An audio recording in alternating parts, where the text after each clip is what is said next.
This is a warning for all future crypto millionaires. Something's happening in the market right now and you're going to want to listen up. Maybe even bookmark this video for later learning.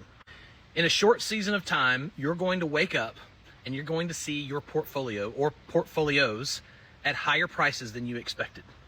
For some, this will be their finally moment. And for others, it'll be more of a delirium, a euphoria, some kind of lostness in the happiness of the results they're looking at on the screen. But after doing over 1,600 one-on-one Zoom video calls with crypto investors, I can tell you one thing that's going to happen to most people listening to this video. There will be a life-changing amount of money drop through their hands and fingertips like sand on a seashore.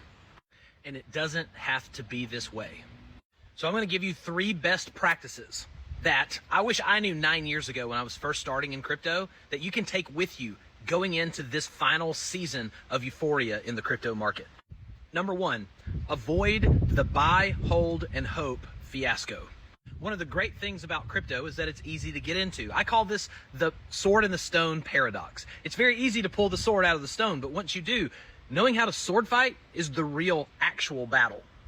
Because crypto is so easy to pull out of the stone, it's very easy to start investing without really knowing what you're doing. And then what happens is you end up buying and holding and just hoping, kind of like a lottery ticket. So if you find yourself watching this video treating your crypto strategy like a lottery ticket, then you have fallen into the buy, hold, and hope fiasco. So how do you avoid that? Well, that leads me to the second best practice, which is become obsessed with yield. Develop yield-bearing strategies, not staking with your central exchange. That's not what I'm talking about, but creating true optionality in your portfolio.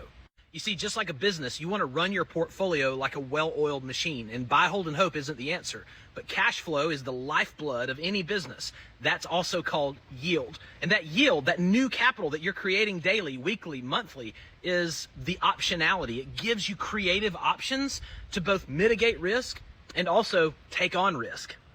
Number 3, have an end game strategy. This is huge. This goes back to my initial warning. Yes, you gotta have a profit-taking strategy. You gotta have an reverse engineered exit, but you also need to know what the heck are you gonna do with all of those fiat gains? Here in the US, we pay capital gains taxes, and I have ways that I will be using very proactively with me and my members to lower our capital gains liability. That leads me to the leverage part of the crypto flywheel. This part of the flywheel is not about leverage trading. It's about collateralization of our wealth. I can use the windfalls from the rest of the crypto flywheel, cash flow and appreciation,